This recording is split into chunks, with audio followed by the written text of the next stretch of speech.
নমস্কার বন্ধুরা, আমি আজকে একটা নতুন রেসিপি নিয়ে আপনাদের কাছে হাজির হয়েছি। আমি আজকে আপনাদের টমেটো ধনেপাতা দিয়ে সিতেপাটি মাছের ঝাল করে দেখাবো। কড়া গরম হয়ে গেছে, কড়ার মধ্যে তেল দিলাম।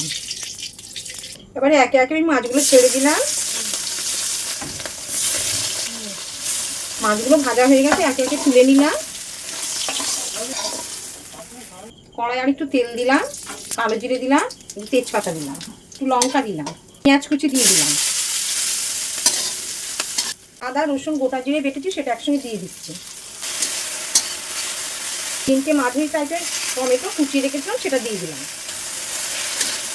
অল্প করে জল দিয়ে দিলাম, একেবারে শুকনো শুকনো হবে। ঢাকা দিয়ে দিলাম।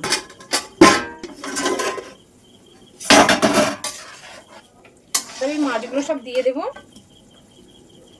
আর একটু ঢাকা দেবো। দুটো কাঁচা লঙ্কা ফেলে দিলাম টেস্টের জন্য, ধনেপাতা কুচি দিয়ে দিলাম, গরম মশলা দিয়ে দিলাম। বন্ধুরা, আমার সিতেপাটি মাছের ঝাল কমপ্লিট। আমি এবারে গ্যাসটা বন্ধ করে দেবো। যদি তোমাদের ভিডিওটি ভালো লেগে থাকে তাহলে তোমরা অবশ্যই একটা লাইক, কমেন্ট, শেয়ার এবং সাবস্ক্রাইব করে দিও।